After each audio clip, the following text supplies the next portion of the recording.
White as snow, red as blood. Chapter 4. So, how was your day with the Crown Prince?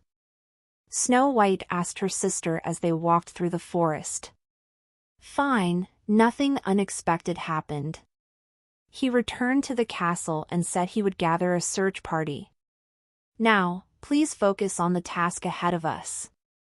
Snow White scribbled notes about the behavior of the plants they had found, and then she commented, I can't believe that this whole time we've been taking care of the second Prince of Hamilton. I don't really buy into all of this. Fuzzy Prince is just a bear we found as kids. That may be true, but you weren't there last night. I'm telling the truth about him speaking to me. Believe what you wish, Snow, I just... A shout erupted, stirring snow that rested peacefully on the branches. This time, the girls could tell who the shout's owner was. The centaur was in danger once again. They wondered if it was a tiny spider this time. Maybe it spun a web in that beard of his. Do we have to help the guy? Rose asked, looking over at Snow. I don't think you should.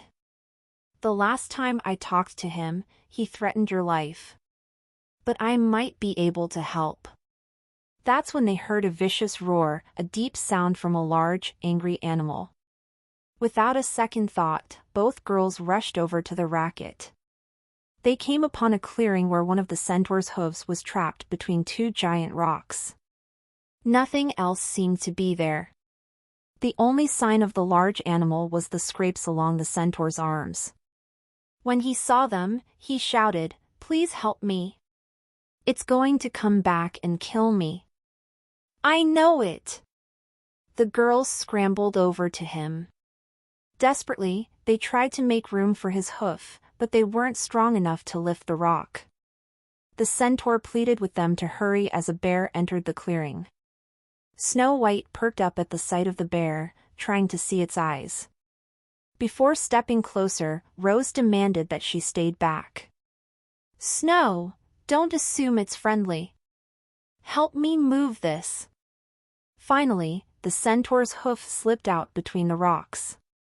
At that time, though, the bear had cornered them against the boulders. The centaur reached up to grab an arrow, but there was nothing in his quiver. Some help, you are. Rose scoffed. Snow White stayed quiet as she spotted the blue necklace around the bear's neck. A smile spread across her face as the human-like eyes glanced toward her. Inside her head, the bear said, Get your sister out of the way, Snow. Quickly, Snow White grabbed Rose Red's hand and ran off to the side. As soon as they were out of the way, the bear lunged at the centaur. The girls turned away from the fight. With the centaur injured, he didn't last very long. Snow, what's happening? Rose Red asked, horrified by the noise and confused about how Snow knew the bear would go after the centaur and not them. You mean you didn't hear him? Snow questioned, now just as puzzled as Rose. He told me to get out of the way. This again! Rose shouted, but they glanced back when they heard the bear growling. Rose Red's eyes widened when the large animal turned to them. She waved her arms above her head and backed away slowly, trying to appear larger than she was. Snow wasn't nearly as worried, yet she refrained from looking at the centaur's clawed body and stared the bear straight in the eyes. Rose continued to step backward as the bear approached them, noticing the centaur was no longer breathing. Stop looking it in the eyes, Rose hissed when the bear limped to them. When the bear fell on his stomach, Snow White dashed over to his side. Rose Red groaned but followed her sister regardless. When the bear looked up at Rose, she knew Snow had been right. She sunk to her knees on the other side of the bear. Nothing appears to be bleeding as far as I can tell, Rose said, scanning through his fur. You scared the living daylights out of me, Fuzzy Prince. Why did you kill that centaur? Snow and Rose turned to the body and felt a twist of remorse.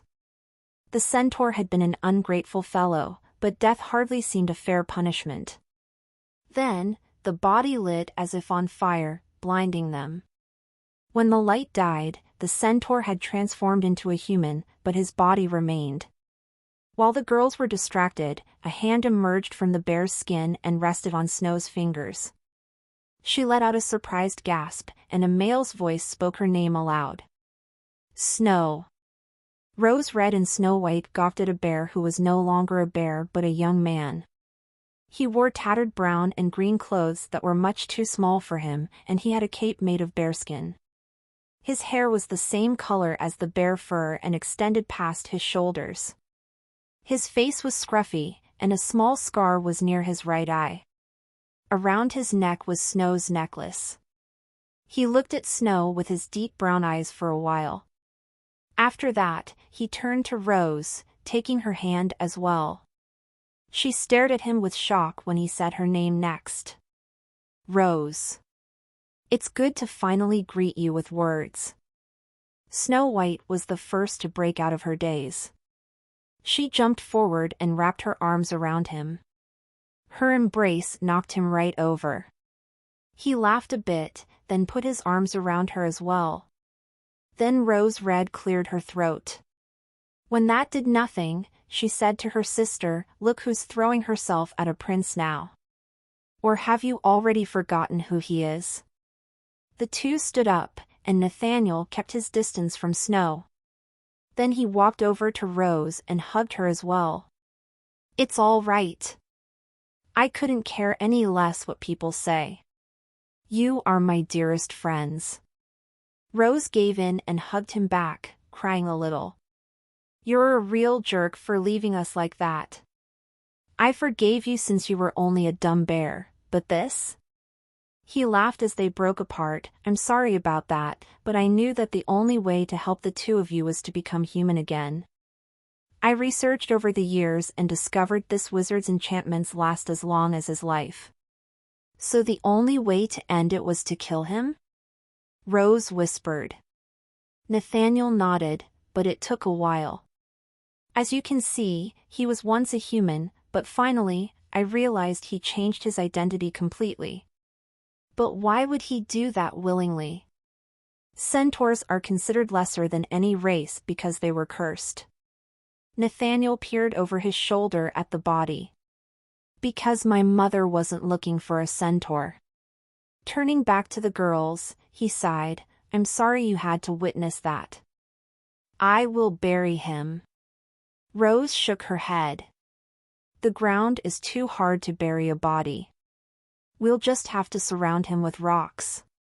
Snow agreed, so the group collected large rocks and formed a mound. Once Nathaniel placed the last stone on the mound, he stepped back to stand with the girls. For a moment, they stared silently at the grave. Naturally, it was Rose Red who spoke first. "So your real name is Prince Nathaniel?" Nathaniel cocked his head as they all walked in the direction of the cottage, the place they had all called home. "Yes, that would be my real name. But the two of you are welcome to call me what you wish." Snow White smiled sweetly, gaining his attention when she spoke. "Rose is right, though. You are still a prince. As such, we had better get you cleaned up and to the castle. Your brother came the other night looking for you." Nathaniel tore his eyes away from Snow's sparkling blues to stare at the inferior sky. "I know he did. He's changed a lot over the years." He paused and grinned at Rose, who he suddenly felt more comfortable with than Snow. "He really took a shine to you, Rose. You know, he never shared food with me when we were little. What did you do to get him to offer you an entire plate of sweets?" Rose Red groaned, dragging her feet through the snow. "No, no, no, not you as well. And I can't believe you were watching us while we were looking for you." He laughed, and the sound echoed. "I couldn't face him like that, all right? Besides, it was quite amusing." "Wait, what else happened between you?" Snow White asked, leaning a bit to see Rose on the other side of Nathaniel. Rose Red stared forward, not wanting to talk about it. However, from the corner of her eye, she noticed how Nathaniel shifted when Snow leaned in. When they reached the cottage, they took off their cloaks and his heavy cape. They first made Nathaniel wash off and change into their father's old clothes in the other room. By the time he was dressed, Snow had finished cooking him a pan of eggs. Nathaniel sat down at the table and sank his teeth around a fork. He ate the eggs while remarking how great it felt to use his hands instead of paws. After he devoured the food, Rose said, "Your appearance could still use some work, and then we can leave for the castle." "Mind reading me the rest of that story then?" he asked, turning to Snow. She nodded, glad he remembered. She quickly fetched the book and sat in the chair across from him. When Rose began to shave his face, Snow started to read. It reminded them of old times, especially when Rose got to work brushing and trimming his hair. However, there was a gap between him and Snow. She used to lean against him and gently run her hands through his fur. It reminded him that things had changed and their relationship would never be the same. He knew Snow was on the cusp of realizing it, too. It was what he wanted, yet he was frightened of what the new relationship would turn into. Rose combed through his hair one last time, and the story ended a few seconds after his new look was finished. "Look at this, Snow. I present to you Prince Nathaniel," Rose declared merrily, proud of her work. Snow White shut the book and finally looked at him for the first time since she started reading. She froze when she met his eyes, and he knew the moment had arrived. Snow saw him as the dashing prince, killing their old friendship. Since she didn't know what to say, she politely nodded and slowly walked into her bedroom, where she set the book on its shelf. Her fuzzy friend was no longer a bear. He was a robust, wealthy, and handsome man way out of her reach. She couldn't expect to remain as his close friend. She was, of course, happy to have him back, whatever shape or size he came in, but now he would leave forever. There was a knock at the doorway. Snow turned to see it was her sister. Rose smiled, letting her know she knew precisely how Snow felt. It was time for Rose to ask about moving into the castle once again. "Snow, this doesn't have to be goodbye. Remember, the chief herbalist asked if we would be willing to work at the castle. Are you ready to move on?" Snow White looked around the cottage. So many memories of their father and mother were in there. It would be difficult to leave. "I suppose I must let go and move on to what is best for the both of us." "I am glad," Nathaniel said, hovering behind Rose. "Now I'll get to see you more often, but do not think for one moment I would have left you if you had chosen otherwise. Aside from that, you will forever be protected friends of the crown." Rose Red looked at him with her head slightly tilted. "What do you mean by that?" He placed a hand on Rose's shoulder.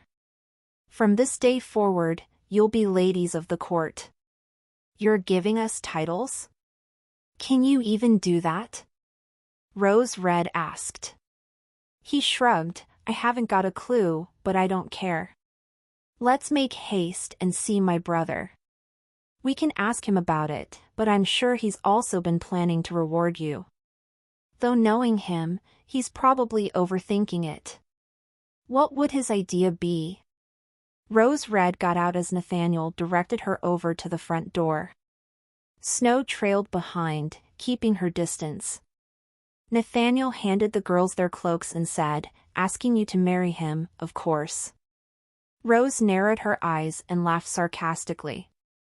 "You're so funny, Fuzzy Prince. However, I miss the days when you didn't speak."